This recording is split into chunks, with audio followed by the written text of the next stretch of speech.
As-salatu ala nabi wassalamu ala rasul wal anbiya'il mursalin kulluhum mukramun. Bismillahirrahmanirrahim. Assalamualaikum warahmatullahi wabarakatuh. Alhamdulillah wassalatu wassalamu ala nabiyina Muhammadin wa ala alihi wa sahbihi wasallam. Amma ba'du. Sahabat yang dirahmati oleh Allah Subhanahu wa taala, apa kabar Anda di kesempatan hari yang penuh barokah ini? Mudah-mudahan Anda senantiasa dalam keadaan sehat walafiat, senantiasa dalam keberkahan dan rahmat Allah Subhanahu wa taala. Salawat serta salam semoga senantiasa tercurahkan kepada junjungan kita Nabi Allah Muhammad sallallahu alaihi wasallam, kepada keluarganya dan juga kepada umatnya yang istiqomah di atas sunnah beliau. Insyaallah taala di kesempatan kali ini kita akan melanjutkan pembahasan seputar As-Sirah An-Nabawiyah, biografi kehidupan Nabi Muhammad SAW. Pada episode yang lalu, yaitu episode ke-7, kita membahas tentang hari kelahiran Nabi Muhammad SAW dan hal-hal yang terjadi yang mengiringi kelahiran Nabi seperti pemilihan nama, kemudian juga peristiwa-peristiwa apa saja yang mengiringinya. Dan insyaallah ta'ala pada kesempatan kali ini kita akan melanjutkan setelah hari kelahiran Nabi Muhammad SAW, yaitu masa kecil Nabi Muhammad SAW.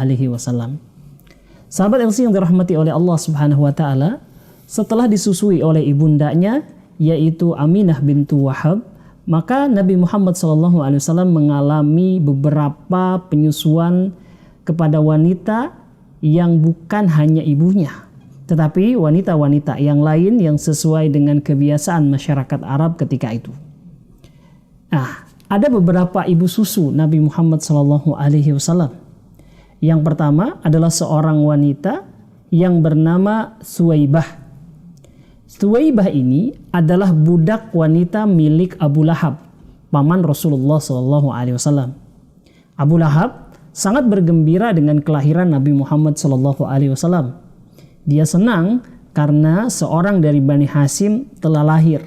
Apalagi ini adalah keturunan langsung dari adiknya yang sangat dia cintai, yaitu Abdullah bin Abdul Muttalib. Nah, sebagai ungkapan rasa kegembiraannya, maka Abu Lahab memerintahkan kepada budak wanitanya, yaitu Thuwaibah, untuk menyusui Nabi Muhammad SAW. Entah alasan apa, mungkin saja seperti kita ketahui, seorang wanita yang memiliki anak yang pertama kadang memiliki masalah di dalam penyusuan atau dalam masalah ASI, ya, untuk beradaptasi. Nah, maka Nabi Muhammad SAW disusukan oleh seorang budak wanita milik Abu Lahab yang bernama Suwaibah. Dan ternyata Suwaibah ini bukan hanya pernah menyusui Nabi Muhammad SAW, ada beberapa orang sahabat yang pernah menyusu kepada Suwaibah ini. Di antaranya adalah Hamzah bin Abdul Muttalib, salah seorang paman Rasulullah SAW. Kemudian juga ada seorang lagi, yaitu yang bernama Abu Salamah bin Abdul Asad al-Mahzumi. Nah, dua orang ini selain dia kedudukannya sebagai sahabat Rasulullah SAW, mereka beriman kepada Nabi, mereka berjuang ya sampai mendapatkan kesyahidannya, juga menyandang status sebagai saudara sepersusuan Nabi Muhammad SAW. Karena saudara sepersusuan ini menyebabkan garis keturunan mereka itu juga adalah mahram, ya, yang artinya adalah tidak boleh dinikahi oleh Nabi Muhammad SAW. Jadi selain sahabat, mereka adalah saudara sepersusuan Nabi Muhammad SAW karena ibu susu mereka adalah sama, yaitu Suwaibah. Nah, setelah disusui oleh Suwaibah, Nabi Muhammad SAW juga pernah menyusu kepada seorang wanita yang bernama Halimah As-Sa'diyah, yaitu seorang wanita dari Bani Bakar bin Sa'ad, ya, atau Bani Bakar bin Sa'ad. Nah, mereka dikenal dengan sebuah kabilah namanya Bani Sa'ad, ya. Nah, tentu banyak kisah-kisah yang pernah kita dengarkan dan kita pada kesempatan kali ini coba untuk mengulangnya kembali. Ada hal-hal yang ajaib, ada hal-hal yang kisah-kisah yang sangat menakjubkan yang terjadi pada Halimah As-Sa'diyah setelah menyusui Nabi Muhammad SAW. Nah, kebiasaan dari masyarakat Quraisy zaman dahulu adalah bahwa mereka akan menitipkan bayi-bayi laki-laki mereka di perkampungan-perkampungan yang jauh dari kota. Saat itu kota yang paling ramai tentu adalah Mekah. Karena di Mekah ini ada satu situs, ada satu tempat di mana orang rajin, ya, orang-orang yang berada di sekitar Jazirah Arab itu biasa berkunjung ke kota Mekah karena adanya Ka'bah, adanya Masjidil Haram. Ini menyebabkan Ka'bah ramai dan padat penduduknya. Dari berbagai suku, dari berbagai daerah datang ke sana untuk beribadah haji ataupun umroh. Nah, satu kebiasaan dari penduduk asli Quraisy atau penduduk Mekah itu adalah dia akan menitipkan anak laki-lakinya yang baru saja dilahirkan di perkampungan-perkampungan di sekitar Mekah, termasuk di perkampungan Bani Sa'ad atau Bani Bakar bin Sa'ad ini yang letaknya beberapa kilometer dari Mekah. Dia dekat dengan kota Taif.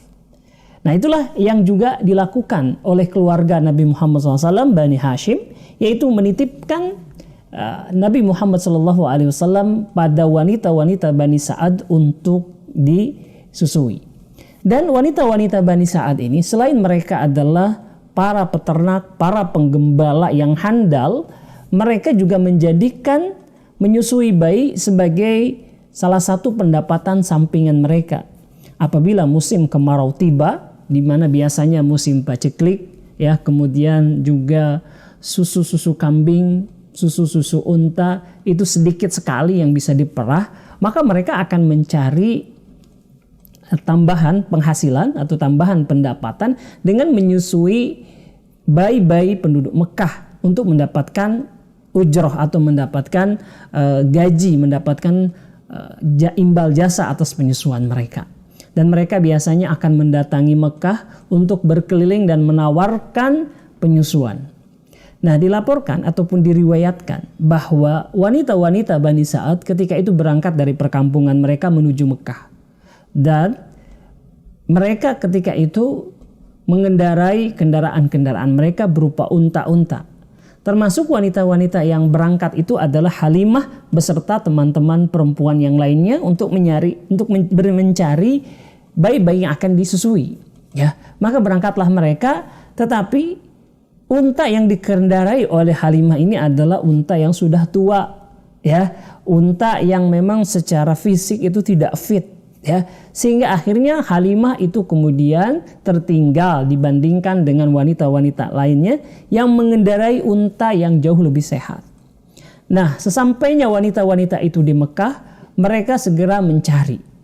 Dan penduduk Mekah pun tahu jadwal kedatangan wanita-wanita Bani Sa'ad ini yang akan menawarkan jasa penyusuan. Ya, maka ketika itu keluarga Nabi Muhammad SAW, baik itu ibundanya Aminah dan juga kakeknya Abdul Muthalib, itu juga mencari wanita Bani Sa'ad yang akan menyusui Nabi Muhammad SAW kecil. Ya, yang ketika itu masih berusia beberapa hari atau beberapa bulan.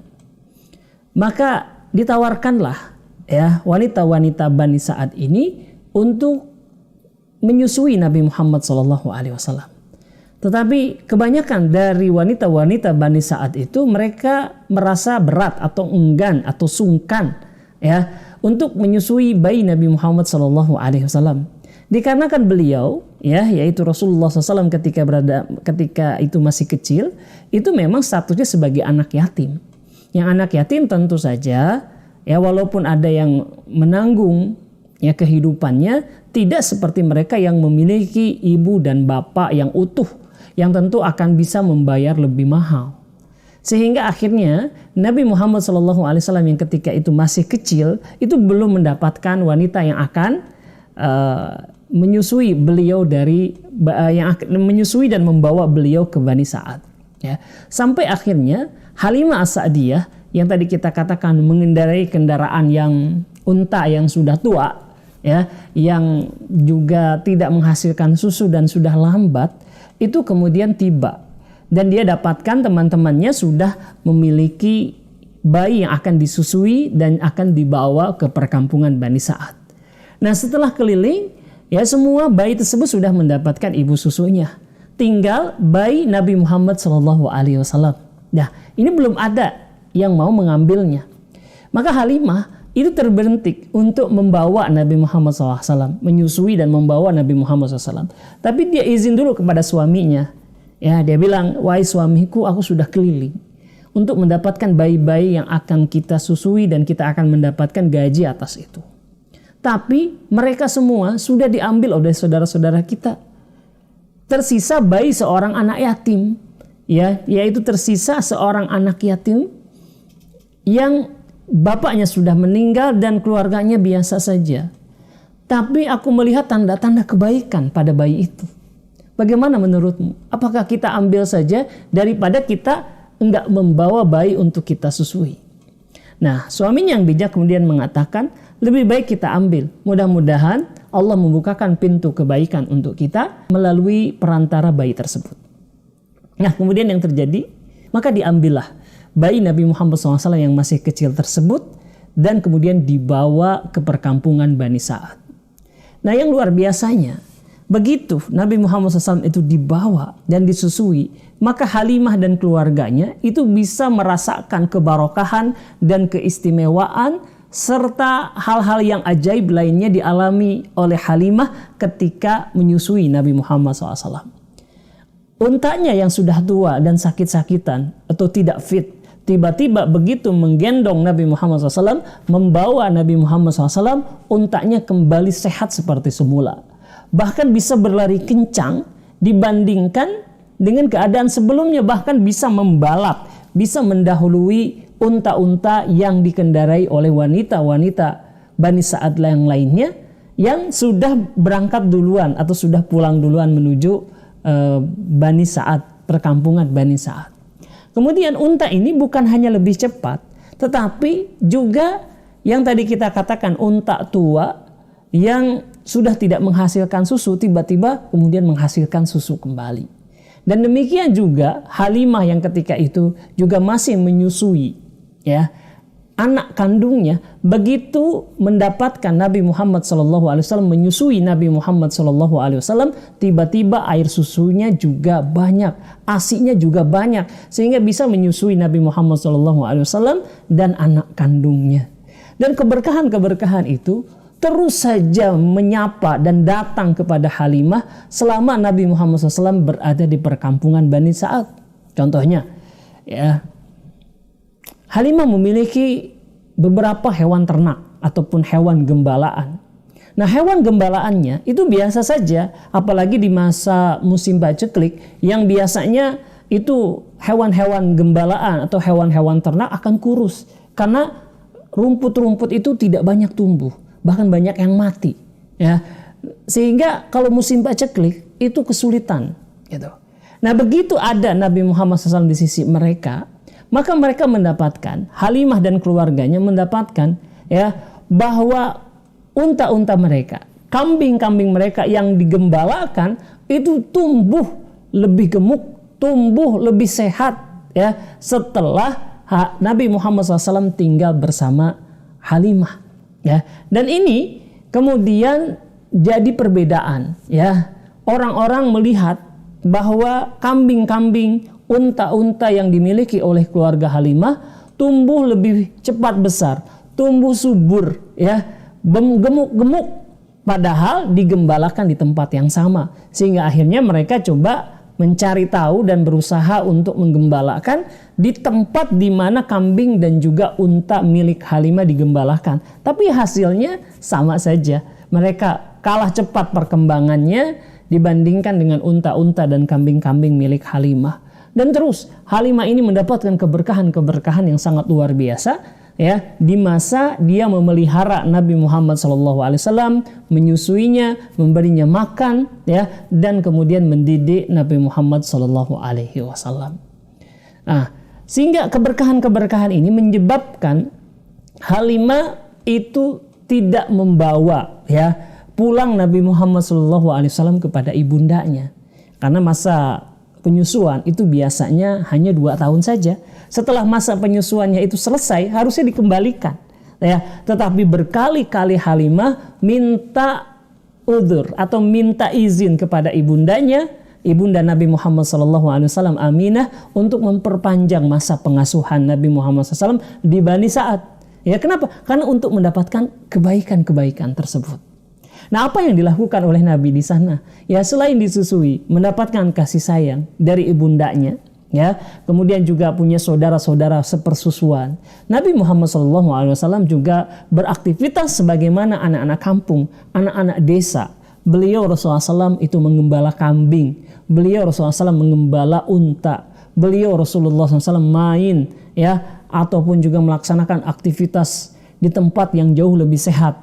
Karena di Mekah, kita tahu Mekah sudah menjadi kota yang padat, ramai, ya, sehingga mungkin banyak polusi, mungkin banyak orang yang dari berbagai daerah yang di situ daerah mereka terjangkit wabah, ya, itu terhindar dari situ, ya. Jadi itu yang dilakukan oleh Nabi Muhammad SAW sampai beliau belajar bahasa Arab, ya. Dan kita tahu bahwa bahasa Arab yang berada di perkampungan-perkampungan itu masih murni. Berbeda dengan penduduk Mekah yang mereka sudah tercampur bahasanya dengan bahasa-bahasa dari luar Mekah, ya, sehingga lahjahnya atau dialektikanya itu mengalami pergeseran. Jadi Nabi Muhammad SAW itu belajar bahasa Arab fasih di perkampungan tersebut sampai beliau berusia 4-5 tahun, barulah beliau kembali. Nah, kembalinya Nabi Muhammad SAW ke Mekah itu bukan hanya karena memang dikembalikan oleh Halimah, ya, dikarenakan memang sudah waktunya untuk mengembalikan, tapi semata-mata karena ada kejadian luar biasa yang terjadi pada diri Nabi Muhammad SAW yang membuat Halimah ngeri, ya, atau takut ada sesuatu bahaya yang menimpa Nabi, sementara Halimah sangat mencintai beliau Rasulullah SAW dan memperlakukan beliau seperti anak kandungnya sendiri. Apa itu? Yaitu peristiwa pembelahan dada, ya. Yaitu beliau ketika berusia 4 tahunan ini sempat mengalami pembelahan dada oleh malaikat untuk kemudian, ya, dipisahkan atau dikeluarkan bagian-bagian yang berpotensi untuk dijadikan sarang setan, ya, dari hati beliau untuk dicuci dengan air zam-zam dan dibersihkan. Nah, ini kita bacakan satu riwayatnya yang diceritakan oleh Nabi Muhammad SAW. Beliau menuturkan dalam sebuah hadis yang diriwayatkan oleh Imam Al-Hakim, ya, dan hadis ini sahih, ya, yaitu beliau mengatakan yang artinya, saat itu aku berada di dalam asuhan seorang wanita dari Bani Bakar bin Sa'ad, masih kerabat dari Halimah, ya. Suatu ketika aku bersama dengan seorang anak pergi menuju tempat penggembalaan kambing. Namun kami ketika itu tidak membawa bekal. Maka aku pun berkata kepada temanku, pada saudaraku, ya, pergi dan ambillah bekal makanan dari ibu kita, dari Halimah, ya. Maka pergilah saudaraku itu sementara aku tetap berada di dekat domba gembalaanku, ya. Tiba-tiba kemudian datanglah 2 ekor burung berwarna putih yang sepertinya merupakan burung nasar. Salah satu dari burung itu berkata kepada temannya, apakah benar ini orangnya? Burung yang satu bilang, iya, ini orangnya. Ya, dari sini kita tahu malaikat itu merubah dirinya menjadi burung, gitu ya. Nah, lantas kemudian keduanya, yaitu malaikat tadi, bergegas menujuku, lalu memegangku dan menelungkupkanku di atas lehernya. Ya, kemudian keduanya membelah dadaku dan mengeluarkan hatiku. Mereka mengeluarkan 2 gumpalan darah hitam darinya. Setelah itu salah seorang dari keduanya berkata kepada temannya, pada malaikat satu berkata kepada malaikat yang lainnya, ambilkan air salju.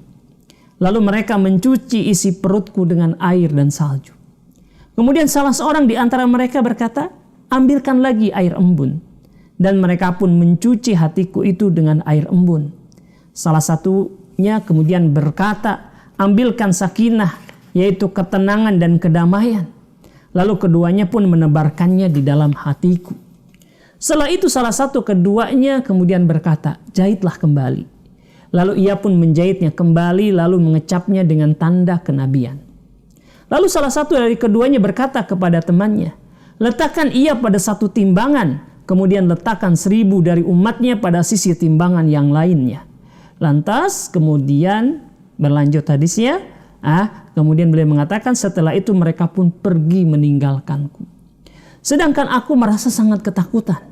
Maka aku pun bergegas kembali pulang menemui ibu persusuanku dan mengabarkan kejadian itu kepadanya. Hingga ia khawatir jika aku telah berhasil halusinasi. Kemudian ibuku berkata, aku meminta kepada Allah agar ia melindungimu. Ya. Kemudian ia letakkan pelana di atas miliknya, lalu ia letakkan di atas pelana unta tersebut, sementara ia ada duduk di belakangku. Lalu berangkatlah kami sampai kami berada di ibu kandungku. Ya. Kemudian ibu asuhku yaitu Halimah berkata kepada ibu kandungku, aku telah menunaikan amanahku dan tanggunganku, sambil menceritakan kejadian yang menyerempaku. Ya. Nah, ternyata kejadian itu tidaklah mengejutkan ibu kandungku. Ibu kandungku berkata, sungguh aku telah melihat cahaya yang keluar dariku menerangi istana-istana di negeri Syam. Ya. Jadi karena ada peristiwa pembelahan dada itulah kemudian Halimah takut, khawatir akan keselamatan Nabi Muhammad SAW. Akhirnya dibalikin tuh kepada ibundanya, yaitu Aminah, ibu kandung Rasulullah SAW. Ya, jadi kalau kita lihat ya, Nabi Muhammad SAW tinggal di perkampungan Bani Sa'ad itu untuk disusui, ya, kemudian juga untuk faidah-faidah yang lainnya. Ini selama sekitar 4-5 tahun.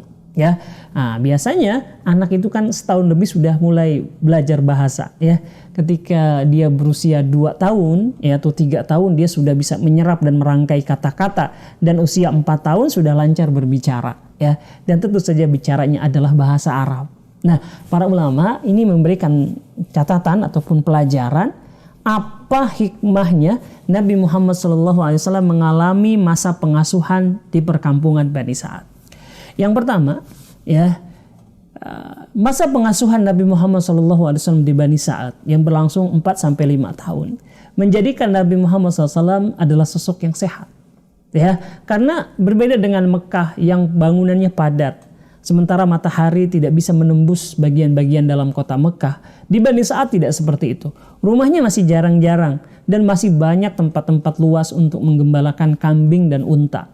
Sehingga Nabi Muhammad SAW terkena paparan sinar matahari yang semua juga sepakat, ya, bahwa paparan sinar matahari terutama di pagi sampai siang hari itu adalah sehat, ya, menyehatkan tubuh, ya, memperkuat daya tahan tubuh, ya. Kemudian juga udara di sana lebih bersih, ya, lebih bersih, bebas dari berbagai penyakit menular, gitu kan. Dan di sana Nabi juga tumbuh lebih sehat karena aktivitas fisiknya itu maksimal, ya. Beliau menggembala unta, beliau menggembala kambing, beliau main di lapangan dan yang lainnya, sehingga fisiknya menjadi sehat. Itu, ya, jadi tumbuh dengan baik secara fisik dan sehat, ya. Kemudian faidah yang lainnya adalah di sana Nabi Muhammad SAW itu tumbuh dan kemudian belajar bahasa Arab yang fasih, ya. Dan hal ini akan membantu sekali, ya, ketika Nabi Muhammad SAW diangkat menjadi Rasul. Beliau ini menjadi seorang yang terbiasa belajar bahasa Arab atau berbicara bahasa Arab dengan fasih. Di saat penduduk Mekah, ya, itu bahasanya sudah mulai tercampur, ya. Dan apalagi ketika beliau membacakan ayat Al-Quran, ya, beliau langsung paham maknanya, ya, dan bisa memberikan pemahaman, ya, atau penjelasan juga dengan baik, ya, kepada orang-orang lainnya. Karena beliau bahasanya itu benar-benar terjaga dan bagus, ya. Sampai dikatakan oleh Rasulullah SAW, utitu jawami al-kalam, ya, atau jawami al-kalim. Aku itu diberikan oleh Allah Subhanahu wa taala kemampuan jawamiul kalim. Apa itu jawamiul kalim? Yaitu kata-kata yang diucapkan oleh Nabi itu adalah kata-kata yang fasih, ya, kata-kata yang jelas, kata-kata yang tidak mengandung kebingungan, ya, kalau misalkan diucapkan, ya. Selain karena pertolongan dari Allah memberikan kemampuan seperti itu, ba'dallahi ta'ala, tentu saja pengalaman Nabi belajar bahasa Arab fasih di perkampungan itu juga membekas sekali. Dan ini juga pelajaran buat kita, ya, untuk semangat belajar bahasa Arab, ya. Karena bahasa Arab ini adalah bahasa syariah. Belajar bahasa Arab ini adalah bahasa Al-Quran. Nabi ya memberikan arahannya, bimbingannya lewat hadis, ya, dan hadis-hadis itu berbahasa Arab, ya. Jadi ini faedah bagi kita untuk mempelajari bahasa Arab. Dan banyak para ulama, bahkan para sahabat itu menekankan kepada kita untuk mempelajari bahasa Arab, ya. Di antaranya adalah Umar ibn Khattab radhiyallahu anhu. Beliau ketika menasihati kita untuk mempelajari bahasa Arab, beliau mengatakan dalam sebuah perkataannya, coba kita baca perkataan dari Umar ibn Khattab radhiyallahu an. Dia mengatakan, amma ba'du fatafaqahu fis sunnah wa tafaqahu fil arabiyyah wa aribul Qur'an fa innahu arabiyyun wa tamaddadu fa innakum ma'diyun, ya, atau ma'didiyun, ya. Umar ibn Khattab radhiyallahu mengatakan bahwa selanjutnya hendaknya kalian itu memahami sunnah, ya, dan mempelajari bahasa Arab dengan baik, dan pahamilah Al-Quran dengan baik sesuai dengan kaidah-kaidah bahasa Arab, karena Al-Quran itu berbahasa Arab, ya. Jadi kita, ya, ditekankan oleh Umar ibn Khattab radhiyallahu anhu, walaupun ini dikhususkan, ya, ataupun bukan dikhususkan, ini surat ini ditujukan kepada para sahabat yang ketika itu sudah berpencaran ke muka bumi, ya, ke berbagai pelosok bumi, gitu, ya. Jadi hendaknya kalian itu memahami sunnah dan pelajari bahasa Arab, ya, karena bahasa Arab itu adalah bahasa Al-Quran, ya, bahasa Al-Quran, ya. Kemudian juga perkataan yang lainnya, misalkan di sini kita katakan, ya, Imam Syatibi rahimahullah beliau mengatakan annahu arabiyyun bilisanil Arab la annahu a'jamiyun wala bilisanil ajam, ya. Faman arada tafahumahu, ya, faman jihadil lisanil Arab yufham wala sabila illa, ya, tatallub fahmihi min ghairi hajihil jihad, ya. Al-Quran itu berbahasa Arab, dan Al-Quran bukanlah berbahasa dengan bahasa non-Arab. Jadi siapa saja yang ingin memahami Al-Quran, maka ketahuilah ia hanya bisa dipahami dengan bahasa Arab. Dan tak ada jalan lain untuk bisa memahami Al-Quran kecuali dengan jalan ini. Ya, ini pentingnya bahasa Arab. Nah, kemudian kehidupan di kampung, ya. Dan ini kampungnya beda mungkin dengan kita, ya. Di kampung di sana itu benar-benar padang pasir yang sangat luas, ya, dan aktivitasnya juga banyak mengembalakan kambing, mengembalakan unta, dan itulah yang dilakukan oleh Nabi Muhammad SAW seperti yang kita sebutkan tadi hadisnya, bahwa beliau menyuruh kepada, waktu itu sedang berada mengembala kambing dan minta kepada saudaranya untuk ngambil bekal. Artinya bahwa Nabi Muhammad SAW di sana itu mengembala kambing, ya. Nah, di situ ada satu pelajaran, yaitu agar kita tidak mendidik anak-anak kita itu dengan cara yang manja, ya, cara yang manja. Karena kita tahu bagaimana Nabi Muhammad SAW dididik oleh ibunya, dididik oleh kakeknya, dan dididik oleh ibu asuhnya itu dengan keras untuk tidak bermanja-manja, ya. Kendati beliau adalah bangsawan, ya, bangsawan Quraisy. Tetapi beliau diajak untuk bekerja keras, menggembala kambing, ya, kemudian berpanas-panas di padang pasir, sehingga beliau itu memiliki mental dan fisik yang tangguh, ya. Hal ini berbeda kalau misalkan Nabi banyak di rumah saja, ya, atau Nabi Muhammad SAW tidak melakukan apapun, hanya makan, ya, kemudian main sebentar, masuk lagi, ya, itu tidak dilakukan. Tidak mungkin seperti itu, ya. Jadi kehidupan yang keras, kehidupan di kampung, kehidupan di padang pasir menjadikan Nabi sosok yang kuat, yang sabar, ya, tidak manja. Dan hal ini radhiyallahu an mengatakan dalam sebuah hadis atau sebuah athar, beliau mengatakan, biasakanlah diri kalian dengan kehidupan yang keras. Biasakanlah untuk tegar, tidak manja. Biasakanlah kalian memakai pakaian yang usang, ya. Biasakanlah hidup dengan kehidupan yang kasar, karena kalian adalah ma'dadiyun, ya, atau ma'diyun. Kalian itu adalah kabilah Bani Ma'ad, ya, dan jauhilah oleh kalian wa iyyakum wa tana'um, yaitu jauhilah oleh kalian hidup bermanja-manjaan. Kabilah Bani Ma'ad maksudnya adalah bahwa kabilah Bani Ma'ad ini artinya kabilah yang terbiasa ya hidup kerja keras, kehidupan yang keras ya. Jadi tidak patut untuk bermanja-manja. Dan kita juga harus mendidik anak-anak kita ini untuk memiliki kepribadian yang tegar, yang sabar ya, yang tidak manja, mampu menyelesaikan masalahnya sendiri, tidak hanya ditolong, tidak hanya dicukupi oleh orang tuanya. Jadi mereka harus disiapkan karena mungkin saja tantangan ke depan itu akan lebih berat buat anak-anak kita. Nah, itulah satu faedah dari kebiasaan orang-orang Quraisy, yaitu mereka menitipkan pengasuhan anak laki-laki mereka di perkampungan-perkampungan untuk mendapatkan faedah-faedah, dan itu juga dirasakan oleh Nabi Muhammad SAW. Kelak keturunan-keturunan dari Halimah ini itu banyak di antara mereka masuk Islam. Ya, dan Nabi memperhatikan mereka, mencukupi mereka dengan baik. Nah, satu riwayat dikatakan bahwa anak perempuan dari Halimah, anak kandungnya, itu datang kepada Rasulullah SAW ketika beliau berada di Mekah, ketika Fatu Mekah. Ya, maka Nabi Muhammad SAW kemudian memberikan kepadanya bekal, ya, memberinya makanan dan memberikan hal-hal yang lainnya. Kemudian dikatakan, kalau engkau mau tinggal sama saya di Madinah, ayo nanti tinggal dengan saya di Madinah. Tapi terserah engkau mau apa, ya. Lantas kemudian saudara sepersusuan Nabi Muhammad SAW itu memilih untuk tetap tinggal di perkampungan Bani Sa'ad, ya, yaitu di sekitar kota Taif. Ya, dia tidak ikut dengan Nabi Muhammad SAW ke Madinah. Jadi beliau memperlakukan baik sekali ya orang-orang yang punya hubungan dengan Halimah As-Sa'diyah, karena Halimah As-Sa'diyah juga sangat berjasa bagi kehidupan Nabi Muhammad SAW.